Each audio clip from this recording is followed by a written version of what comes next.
friends, എല്ലാവർക്കും guide four കെമിസ്ട്രിയിലേക്ക് സ്വാഗതം. അപ്പോൾ ഇന്ന് നമ്മൾ ക്ലാസ് 11 കെമിസ്ട്രിയിലെ 5th ചാപ്റ്റർ ആയിട്ടുള്ള സ്റ്റേറ്റ്സ് ഓഫ് മാറ്ററിൻ്റെ പാർട്ട് 2 വീഡിയോ ആണ് കേട്ടോ ചെയ്യാൻ പോണേ. അപ്പോൾ നമ്മൾ ഓൾറെഡി പാർട്ട് 1 ചെയ്തിട്ടുണ്ടായിരുന്നു. അത് ആരെങ്കിലും കാണാത്തവരുണ്ടെങ്കിൽ ആ ഐ ബട്ടൺ ഒന്ന് ക്ലിക്ക് ചെയ്യുക, അപ്പോൾ നിങ്ങൾക്ക് എൻ്റെ ആ വീഡിയോയിലേക്ക് പോകാൻ സാധിക്കും.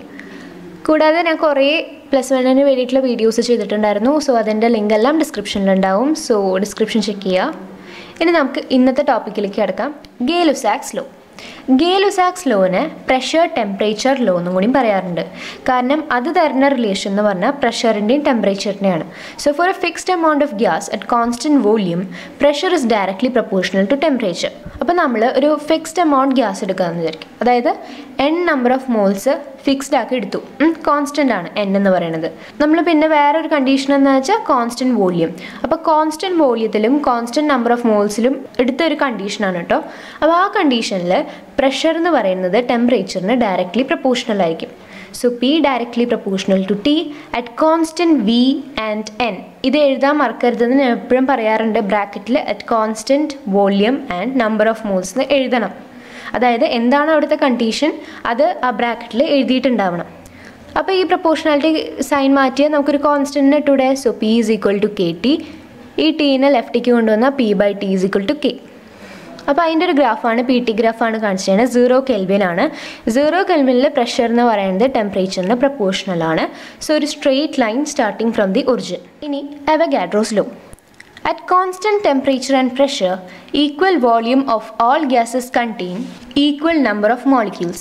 അതായത് നമ്മൾ ടെമ്പറേച്ചറും പ്രഷറും കോൺസ്റ്റൻ്റ് ആക്കി വെച്ച് കഴിഞ്ഞാൽ നമുക്ക് വോള്യം ഈക്വൽ എമൗണ്ടിൽ എടുത്തു കഴിഞ്ഞാൽ അത്ര തന്നെ നമ്പർ ഓഫ് മോൾസ് നമുക്ക് കിട്ടും. അതാണ് അവഗാഡ്രോസ് ലോ പറയണത്. So V directly proportional to N at constant temperature and pressure. N എന്ന് പറയുന്നത് നമ്പർ ഓഫ് മോളിക്യൂൾസ് ട്ടോ, തെറ്റിപ്പോരുത്. ക്യാപിറ്റൽ N എന്ന് പറഞ്ഞാൽ നമ്പർ ഓഫ് മോളിക്യൂൾസും സ്മോൾ n എന്ന് പറഞ്ഞാൽ നമ്പർ ഓഫ് മോൾസും ആണ്. അപ്പോൾ since number of molecules and number of moles are directly proportional, we can write V directly proportional to N. അപ്പോൾ നമ്പർ ഓഫ് മോളിക്യൂൾസും നമ്പർ ഓഫ് മോൾസും ഡയറക്ട്ലി പ്രൊപ്പോർഷണൽ ആണ്. അപ്പോൾ നമുക്ക് എന്ത് എഴുതാം? ഈ ക്യാപിറ്റൽ N പകരം സ്മോൾ n കൊടുക്കാം. So V directly proportional to N. Proportionality sign മാറ്റിക്കഴിഞ്ഞാൽ ഒരു കോൺസ്റ്റൻറ്റ് വരും. So V is equal to K into N. Number of moles എന്ന് പറഞ്ഞാൽ എന്താ? given mass by molecular mass. So small m by capital M. അപ്പോൾ നമുക്ക് എന്ത് എഴുതാം? V is equal to K into small m by capital M. ഇനി ഈ capital എമ്മിനെ ലെഫ്റ്റിലേക്ക് കൊണ്ടുപോകുക, വിനെ റൈറ്റിലേക്ക് കൊണ്ടുവരാം. So capital M is equal to K into small m by V. M by V എന്ന് പറഞ്ഞാൽ എന്താ? Mass by volume is density. So capital M is equal to K into D. ഈ കെയും ഈക്വൽ ടുവിനൊക്കെ നമുക്ക് മാറ്റി ആ ഒരു പ്രൊപ്പോർഷണാലിറ്റി സൈൻ ഇട്ടൂടെ. So molecular mass is directly proportional to density. അതാണ് ഇവിടെ എഴുതിയാണ്. Molecular mass of a gas is directly proportional to density of the gas. അപ്പോൾ ഇത് വളരെ ഇമ്പോർട്ടൻ്റ് ആയിട്ടുള്ളൊരു ഫോർമുലയാണ് കേട്ടോ, നോട്ട് ചെയ്ത് വയ്ക്കുക. ഇനി അടുത്തത് ഐഡിയൽ ഗ്യാസ് ഇക്വേഷൻ. ഏറ്റവും ഇമ്പോർട്ടൻ്റ് ആയിട്ടുള്ളൊരു ഇക്വേഷൻ ആട്ടോ. ഈ ചാപ്റ്ററിലെ ഏറ്റവും ഇമ്പോർട്ടൻ്റ് ആണ്. എപ്പോഴും ഇവിടുന്ന് ഒരു ക്വസ്റ്റ്യൻ പ്രതീക്ഷിക്കാം. ഒന്നല്ലെങ്കിൽ ഐഡിയൽ ഗ്യാസ് ഇക്വേഷൻ ഡെറൈവ് ചെയ്യാൻ പറഞ്ഞിട്ട്, അല്ലെങ്കിൽ അതിനെ ബേസ് ചെയ്തിട്ടുള്ള ക്വസ്റ്റ്യൻസ്. സോ നോക്കാം എന്താണ് ഐഡിയൽ ഗ്യാസ് ഇക്വേഷൻ എന്ന്. According to Boyle's law V directly proportional to 1/P. Boyle's ലോയിൽ നമ്മൾ എന്താ പറയണേ? നമ്മൾ നമ്പർ ഓഫ് മോൾസും ടെമ്പറേച്ചറും കോൺസ്റ്റൻ്റ് ആക്കി വെച്ചാൽ V is inversely proportional to P അല്ലേ? അപ്പോൾ അതാണ് ഇവിടെ എഴുതിയാണ്. V is inversely proportional to P. V is directly proportional to 1/P. അപ്പോൾ അത് ഫസ്റ്റ് ഇക്വേഷൻ. ഇനി അടുത്തത് according to Charles law. Charles law പ്രകാരം കോൺസ്റ്റൻറ്റ് പ്രഷറിലും നമ്പർ ഓഫ് മോൾസും കോൺസ്റ്റൻ്റ് ആക്കി വെച്ചാൽ volume is directly proportional to temperature. അപ്പോൾ V directly proportional to T. അത് സെക്കൻഡ് ഇക്വേഷൻ. ഇനി അക്കോർഡിംഗ് ടു അവഗാഡ്രോസ് ലോ, നമ്മൾ ഗേ-ലുസാക്ക് എടുക്കണില്ല കേട്ടോ. ഐഡിയൽ ഗ്യാസ് ഇക്വേഷനിൽ Boyle's law, Charles law, Avogadro's law, ഈ 3 ലോ ആണ് എടുക്കണേ. അപ്പോൾ അവഗാഡ്രോസ് ലോ എടുക്കുകയാണെങ്കിൽ നമ്മൾ പറഞ്ഞു പ്രഷറും ടെമ്പറേച്ചറാണ് കോൺസ്റ്റൻ്റ് ആക്കി വെക്കുക. So V is directly proportional to N. അത് തേർഡ് ഇക്വേഷൻ. ഈ 3 ഇക്വേഷൻസും നമ്മൾ കമ്പൈൻ ചെയ്ത് നമുക്ക് കിട്ടുന്നതാണ് V directly proportional to NT/P. അപ്പോൾ നമുക്ക് V directly proportional to NT/P എന്ന് കിട്ടിയല്ലേ. അപ്പോൾ റൈറ്റ് സൈഡിലിരുന്ന Pനെ നമുക്ക് ലെഫ്റ്റിലേക്ക് കൊണ്ടുപോകാം. സോ നമുക്ക് എന്ത് കിട്ടും? PV directly proportional to NT. ഇനി ആ പ്രൊപ്പോർഷണാലിറ്റി സൈൻ മാറ്റിയിട്ട് നമ്മൾക്കൊരു കോൺസ്റ്റൻറ്റ് കൊണ്ടുവരണം. അപ്പോൾ ഐഡിയൽ ഗ്യാസ് ഇക്വേഷനിലുള്ള കോൺസ്റ്റൻ്റ് എന്ന് പറഞ്ഞാൽ യൂണിവേഴ്സൽ ഗ്യാസ് കോൺസ്റ്റൻ്റ് ആണ്. അതിനെ നൊട്ടേറ്റ് ചെയ്യണതാണ് capital R. So PV is equal to nRT. This equation is known as ideal gas equation. ഈ ഇക്വേഷനാണ് ഐഡിയൽ ഗ്യാസ് ഇക്വേഷൻ. R എന്ന് പറയുന്നത് യൂണിവേഴ്സൽ ഗ്യാസ് കോൺസ്റ്റൻറ്റ്, P എന്ന് പറയുന്നത് pressure, V volume, N number of moles, T temperature. This equation contains 4 variables which determine the state of a system. അപ്പോൾ ഈ ഇക്വേഷനിൽ നമുക്ക് 4 variables ഉണ്ട് അല്ലേ? P, V, N, T. ഇതാണ് ആ 4 വേരിയബിൾസ്. അപ്പോൾ ഇവരാണ് ആ സിസ്റ്റത്തിൻ്റെ സ്റ്റേറ്റ് എന്താണെന്ന് പറയാം. Hence, ideal gas equation is also known as equation of state. അപ്പോൾ അങ്ങനെ സ്റ്റേറ്റ് ഡിറ്റർമൈൻ ചെയ്യാൻ പറ്റുന്ന കാരണം നമ്മൾ ഐഡിയൽ ഗ്യാസ് ഇക്വേഷനെ ഇക്വേഷൻ ഓഫ് സ്റ്റേറ്റ് എന്നും പറയാറുണ്ട്. For 1 mole, PV is equal to RT. അപ്പോൾ ഒരു മോൾ എടുക്കുകയാണെങ്കിൽ പി വി എന്ന് പറയുന്നത് ആർ ടിക്ക് ഈക്വൽ ആണ്. കാരണം എന്നിന് 1 കൊടുത്തു കഴിഞ്ഞാൽ പിന്നെ P V equal to n R T equation എന്താവും? P V equal to R T അല്ലേ? ഇതിൽ ആ ടെമ്പറേച്ചർ ലെഫ്റ്റിക്ക് കൊണ്ടുവരിക. So P V by T is equal to R എന്ന് വരും. ആർ ഒരു കോൺസ്റ്റൻ്റ് അല്ലേ? അപ്പോൾ നമുക്ക് അതിനെ എങ്ങനെ എഴുതാം? P1 by T1 is equal to P2 by T2. അങ്ങനെ എത്ര പ്രഷറും വോളിയം ടെമ്പറേച്ചർ ഉണ്ടോ അത്ര വെച്ച് നമുക്ക് ഈക്വൽ ആണെന്ന് പറയാം. This equation is known as combined gas law. അപ്പോൾ ഈ ഇക്വേഷൻ അതായത് P1 by T1 equal to P2 by T2 എന്ന് പറയുന്ന ആ ഇക്വേഷനെയാണ് കമ്പൈൻഡ് ഗ്യാസ് ലോ എന്ന് പറയുക. ഇതിൽ നമുക്ക് 6 വേരിയബിൾസ് ഉണ്ട്. അപ്പോൾ ഏതെങ്കിലും 5 വേരിയബിൾസ് നമുക്ക് അറിഞ്ഞാൽ പിന്നെ ഒരെണ്ണത്തിനെ കണ്ടുപിടിക്കാൻ എളുപ്പമല്ലേ? അപ്പോൾ 6ാമത്തേനെ കണ്ടുപിടിക്കാൻ എളുപ്പമല്ലേ? അപ്പോൾ ഇതാണ് കമ്പൈൻഡ് ഗ്യാസ് ലോ. ഞാൻ ഈ റെഡിൽ മാർക്ക് ചെയ്തതെല്ലാം ഇമ്പോർട്ടൻ്റ് ആണ് കേട്ടോ. സോ അതൊന്ന് നിങ്ങൾ നോട്ട് ചെയ്യുക. ഇനി അടുത്തത് നേച്ചർ ഓഫ് ആറിൻ്റെ നേച്ചർ കണ്ടുപിടിക്കാൻ വേണ്ടിയിട്ടാണ്. For 1 mole, PV is equal to RT and for n moles, PV is equal to nRT. അപ്പോൾ ഒരു മോൾ എടുക്കുകയാണെങ്കിൽ PV ഈക്വൽ ടു RT ആവും, n മോൾസ് എടുക്കുകയാണെങ്കിൽ PV ഈക്വൽ ടു nRT ആവും.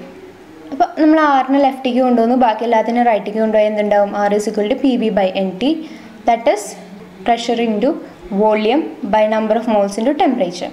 അപ്പോൾ നമുക്ക് പ്രഷറിനെ എന്ത് എഴുതാം? ഫോഴ്സ് ബൈ ഏരിയ എന്ന് എഴുതി കൂടെ? പ്രഷർ എന്ന് പറഞ്ഞാൽ ഫോഴ്സ് ബൈ ഏരിയ ആണ്. നമ്മളൊരു പെർട്ടിക്കുലർ ഏരിയയിൽ കൊടുക്കുന്ന ഫോഴ്സാണ് പ്രഷർ എന്ന് പറഞ്ഞാൽ. So force by area into volume by number of moles into temperature. ഇനി നമുക്ക് ഏരിയനെ ലെങ്ത്തിൻ്റെ സ്ക്വയർ ആക്കി എഴുതിക്കൂടെ? അതായത് ലെങ്ത് ഇൻറ്റു ബ്രെഡ്ത്ത് ആണ് ഏരിയ. അപ്പോൾ ലെങ്ത്തിൻ്റെ സ്ക്വയർ ആക്കി എഴുതിക്കൂടെ? പിന്നെ വോള്യൂം എന്ന് പറയുന്നത് A³ ആണ്. സോ ലെങ്ത്തിൻ്റെ ക്യൂബ് എന്ന് എഴുതിക്കൂടെ? അപ്പോൾ അങ്ങനെ മാറ്റി എഴുതാം. So force by length square into length cube by number of moles into temperature. അപ്പോൾ ഈ ലെങ്ത് സ്ക്വയറും ലെങ്ത് ക്യൂബും കട്ട് ചെയ്ത് നമുക്ക് മേലെ ഇൻറ്റു ലെങ്ത് എന്ന് കിട്ടും. So force into length by number of moles into temperature ആണ് ഇപ്പോൾ നമുക്ക് കിട്ടുക. ഇനി ഫോഴ്സ് ഇൻറ്റു ലെങ്ത് എന്ന് പറഞ്ഞാൽ എന്താണ്? വർക്ക് ഡൺ അല്ലേ? So R is equal to work done by number of moles into temperature. ഇതൊക്കെ നമുക്ക് പ്രോബ്ലംസ് വരുമ്പോൾ യൂസ് ചെയ്യാൻ പറ്റുന്ന ചില ഇക്വേഷൻസ് ആട്ടോ. ഇനി നമുക്ക് കുറച്ച് കൺവേർഷൻസ് നോക്കാം. 1 സെൻറ്റിമീറ്റർ ക്യൂബ് എന്ന് പറഞ്ഞാൽ 1 മില്ലി ലിറ്റർ ആണ്.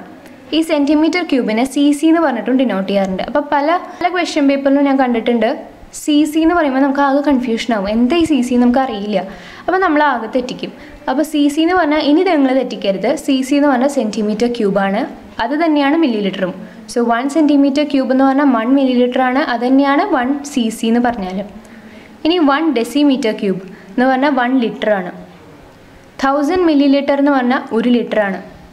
1000 സെൻറ്റിമീറ്റർ ക്യൂബ് എന്ന് പറഞ്ഞാൽ 1 ഡെസിമീറ്റർ ക്യൂബ് എന്നാണ്. ഒരു ATM എന്ന് പറഞ്ഞാൽ 1.01325 ബാറാണ്. ഒരു ATM എന്ന് പറഞ്ഞാൽ 101,325 പാസ്കൽ ആണ്.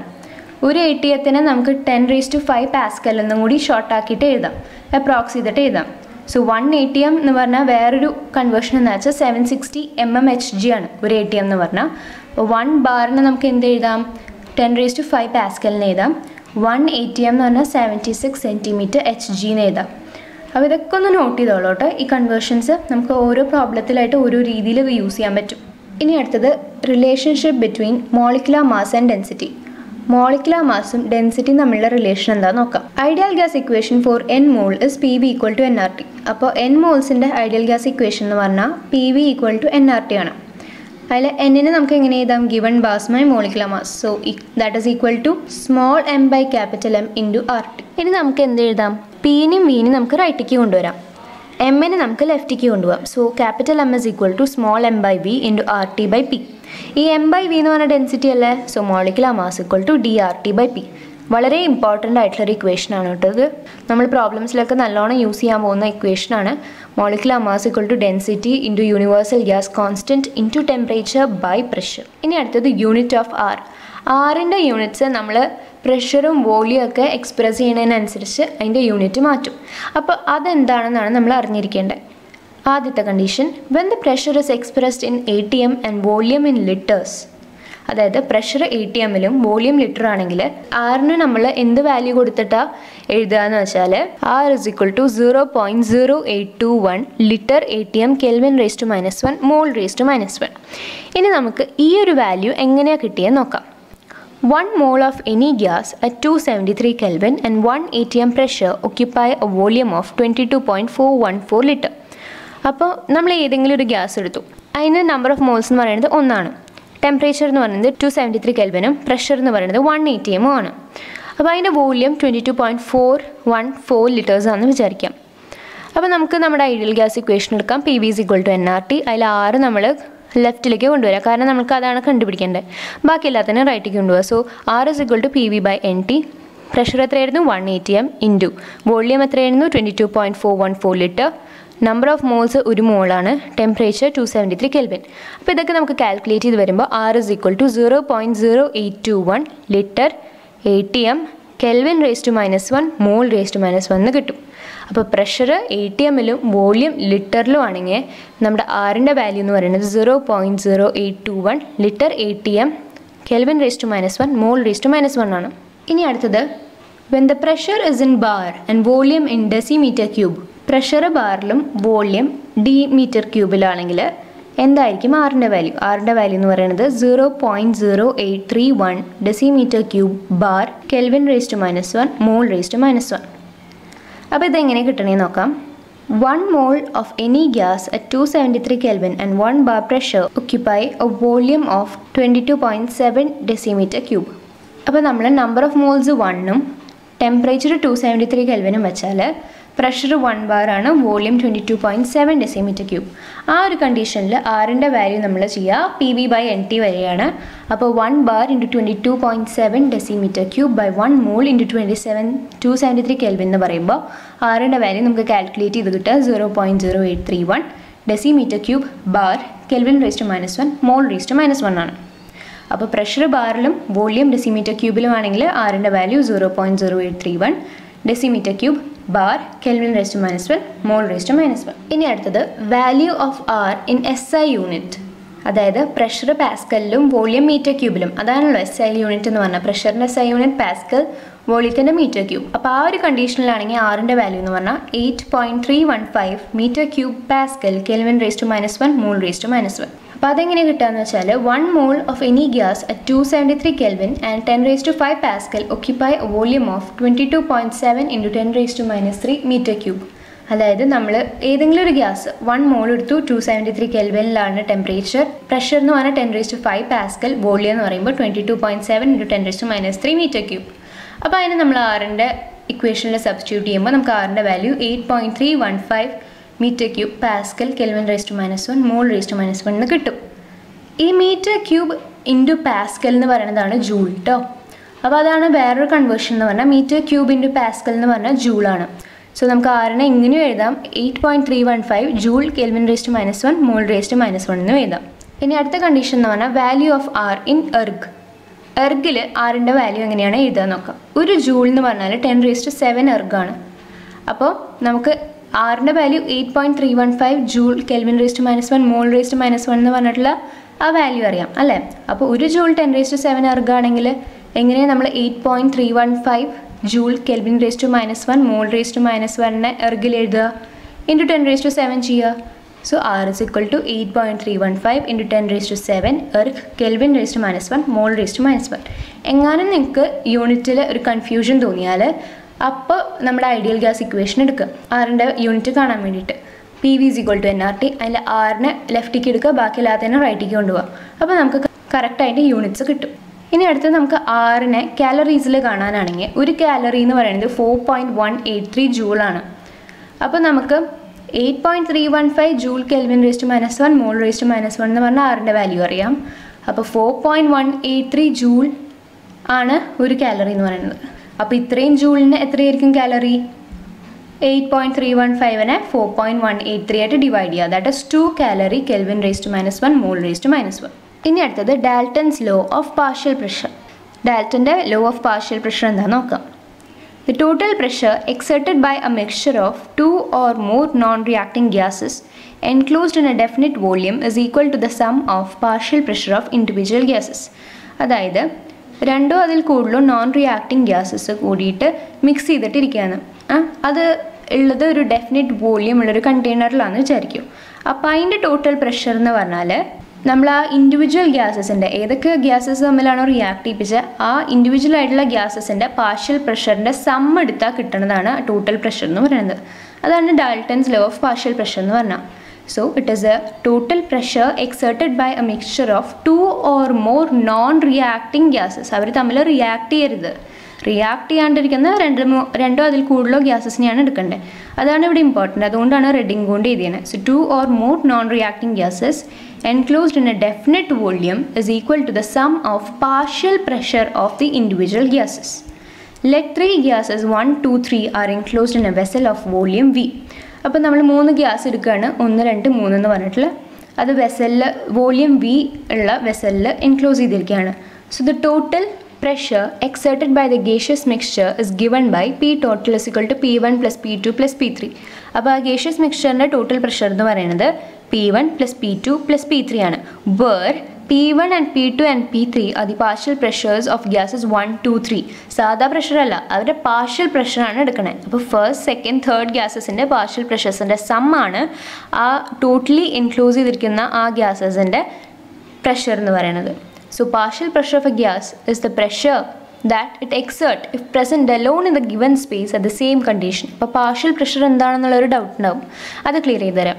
അതായത് ഒരു ഗ്യാസിൻ്റെ പാർഷ്യൽ പ്രഷർ എന്ന് പറഞ്ഞാൽ അത് ഈ സെയിം കണ്ടീഷൻസിൽ തന്നെ നമ്മളൊരു പെർട്ടിക്കുലർ സ്പേസിൽ അതിനെ ഒറ്റയ്ക്ക് നിർത്തുകയാണെങ്കിൽ അതിന് എത്ര എമൗണ്ട് ഓഫ് പ്രഷർ ഉണ്ടാവും, അതിനെയാണ് ഒരു ഗ്യാസിൻ്റെ പാർഷ്യൽ പ്രഷർ എന്ന് പറയാം. ഇനി ഇതിനെ ബേസ് ചെയ്തിട്ടുള്ള ചില ആപ്ലിക്കേഷൻസ് ആട്ടോ. ഇത് പലപ്പോഴും ചോദിച്ചിട്ടുണ്ട് എക്സാംസിന്, അപ്പോൾ ഇത് ഇമ്പോർട്ടൻ്റ് ആണ്. There are certain gases like H2O2 and CH4 which do not react with water and are normally collected over water. അപ്പോൾ ചില ഗ്യാസസ് ഉണ്ട്, H2O2, CH4 ഒക്കെ, മീഥെയിൻ, ഹൈഡ്രജൻ, ഓക്സിജൻ ഒക്കെ പോലെയുള്ള ഗ്യാസസ് വെള്ളമായിട്ട് റിയാക്ട് ചെയ്യില്ല. അപ്പോൾ അവർ വെള്ളത്തിന് മേലെ ഇങ്ങനെ നിൽക്കും. Here the gas will be mixed with water vapour. അപ്പോൾ ഇപ്പോൾ നമ്മൾ ഈ ഗ്യാസിനെ വാട്ടർ വേപ്പറായിട്ടാണ് മിക്സ് ചെയ്യണത്. So the total pressure exerted is equal to dry ഗ്യാസിൻ്റെ പാർഷ്യൽ പ്രഷർ പ്ലസ് വാട്ടർ വേപ്പറിൻ്റെ പാർഷ്യൽ പ്രഷർ. അപ്പോൾ പ്രഷർ ഡ്യൂ ടു വാട്ടർ വേപ്പറിനെ പറയുന്നതാണ് എക്വസ്റ്റൻഷൻ. അപ്പോൾ എപ്പോഴെങ്കിലും നിങ്ങൾ എക്വസ്റ്റൻഷൻ എന്നൊരു വാക്ക് കേട്ടാൽ അതിൻ്റെ അർത്ഥം വാട്ടർ വേപ്പർ കാരണം ഉണ്ടാവുന്ന പ്രഷറാണ്. If we know the total pressure and equastension, we can calculate the pressure due to dry gas. അപ്പോൾ നമുക്ക് ടോട്ടൽ പ്രഷറും എക്വസ്റ്റൻഷനും അറിയാമെങ്കിൽ നമുക്ക് ഡ്രൈ ഗ്യാസിൻ്റെ പ്രഷർ കണ്ടുപിടിച്ചൂടെ? എങ്ങനെയാണ്? P dry gas is equal to P total minus P of water vapour, അതായത് എക്വസ്റ്റൻഷൻ. Okay, ഇനി രണ്ടാമത്തെ ആപ്ലിക്കേഷൻ എന്താ വെച്ചാൽ steam distillation is based on Dalton's law. അപ്പോൾ സ്റ്റീം ഡിസ്റ്റിലേഷൻ ഡാൽട്ടൺസ് ലോനെ ബേസ് ചെയ്തിട്ടാണ്. അതാണ് രണ്ടാമത്തെ ആപ്ലിക്കേഷൻ. ഇനി അടുത്തത് relationship between partial pressure and mole fraction. ഇത് മോൾ ഫ്രാക്ഷനും പാർഷ്യൽ പ്രഷറും തമ്മിലുള്ള റിലേഷൻ വളരെ ഇമ്പോർട്ടൻ്റ് ആട്ടോ ഈ ഒരു concept. Consider 3 gases 1, 2, 3 enclosed in a vessel of volume V at a temperature T. അപ്പോൾ നമ്മൾ 3 ഗ്യാസ് കൺസിഡർ ചെയ്യാണ്, 1, 2, 3 എന്ന് പറഞ്ഞിട്ട്. അതിൻ്റെ ടെമ്പറേച്ചർ എന്ന് പറഞ്ഞാൽ ടി ആണ്, അത് എൻക്ലോസ് ചെയ്തിരിക്കുന്നതിൻ്റെ വോളിയം എന്ന് പറയുന്നത് വി ആണ്. So from the ideal gas equation P V is equal to NRT. അപ്പോൾ ഐഡിയൽ ഗ്യാസ് ഇക്വേഷനെ നമുക്കറിയാം P V is equal to NRT എന്ന്. അപ്പോൾ പ്രഷറിന് മാത്രം അവിടെ വയ്ക്കുക, ബാക്കിയുള്ളവരെ റൈറ്റ് സൈഡിലേക്ക് കൊണ്ടുപോകുക. കാരണം എന്താ വെച്ചാൽ നമുക്ക് പാർഷ്യൽ പ്രഷറാണ് വേണ്ടത്. സോ പ്രഷറിന് അവിടെ വയ്ക്കുക, ബാക്കി എല്ലാവരെയും റൈറ്റ് സൈഡിലേക്ക് കൊണ്ടുപോകുക. അപ്പോൾ P is equal to NRT by V എന്നാവും. ഇനി നമ്മൾ ആദ്യത്തെ ഗ്യാസ് എടുക്കുകയാണ്. So for the first gas P1 is equal to N1RT by V. Number of moles മാത്രമല്ലേ മാറുള്ളൂ, ടെമ്പറേച്ചറും വോളിയം നമ്മൾ കോൺസ്റ്റൻ്റ് ആക്കി വെച്ചിരിക്കുകയാണ്. R എന്ന് പറയുന്നത് യൂണിവേഴ്സൽ ഗ്യാസ് കോൺസ്റ്റൻ്റ് ആണ്, അത് ഓൾറെഡി ഒരു കോൺസ്റ്റൻ്റ് ആയ കാരണം ഇനി അത് മാറില്ല. അപ്പോൾ പ്രഷറും നമ്പർ ഓഫ് മോൾസും ആണ് ഇവിടെ മാറുന്ന ആൾക്കാർ. സോ നമ്മൾ ഫസ്റ്റ് ഗ്യാസിന് എടുക്കുമ്പോൾ P1ഉം N1ഉം ആവും.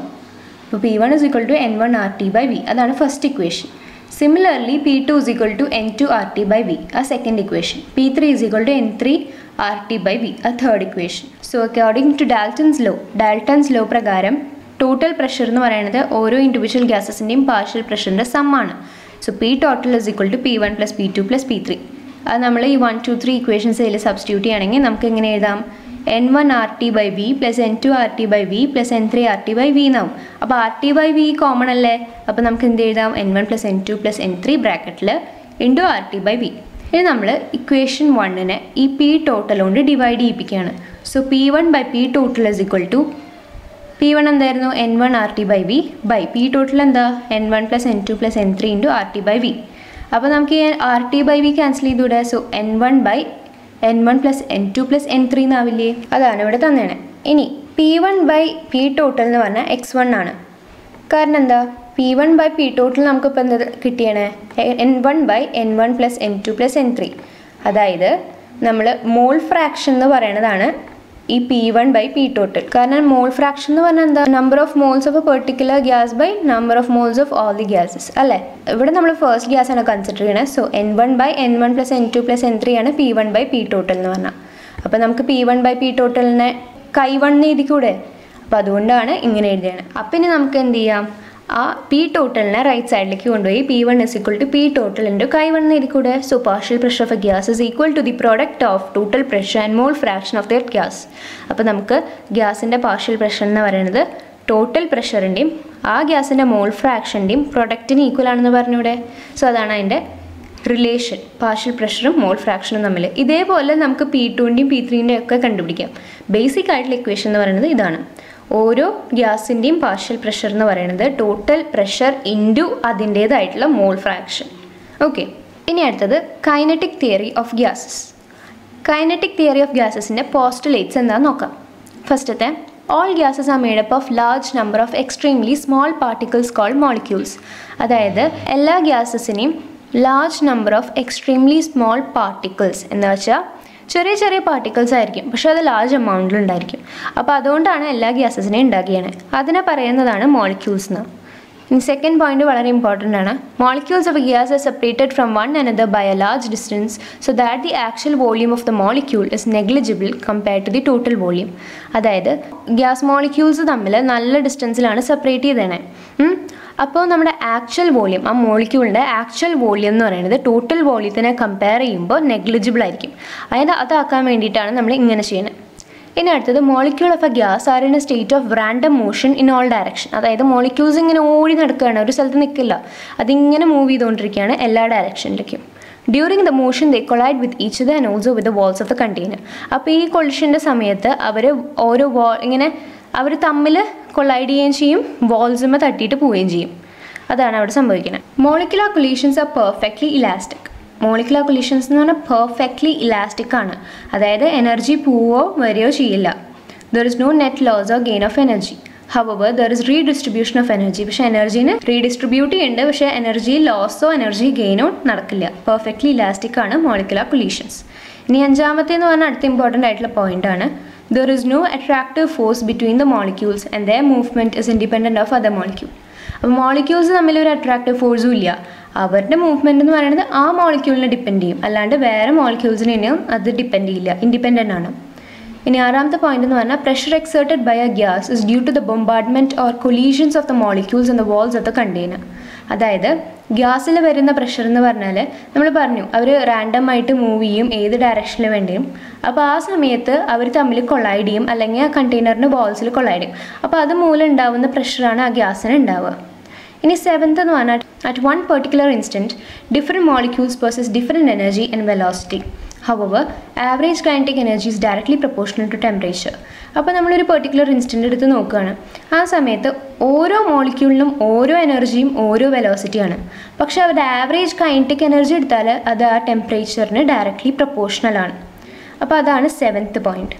അപ്പോൾ ഈ 7 പോയിന്റ്സ് ആണ് നമുക്ക് കൈനറ്റിക് തിയറി ഓഫ് ഗ്യാസസിൽ പോസ്റ്റുലേറ്റ്സിൽ പഠിക്കാനുള്ളത്. ഇനി അടുത്തത് നമുക്ക് പഠിക്കാനുള്ളത് ഐഡിയൽ ഗ്യാസും അതിൻ്റെ ഐഡിയൽ ബിഹേവിയറിൽ നിന്നുള്ള ഡീവിയേഷനുമാണ്. അപ്പോൾ അത് തൊട്ടുള്ള ടോപ്പിക്സ് നമുക്ക് അടുത്ത വീഡിയോയിൽ പഠിക്കാം കേട്ടോ. So till then, thank you.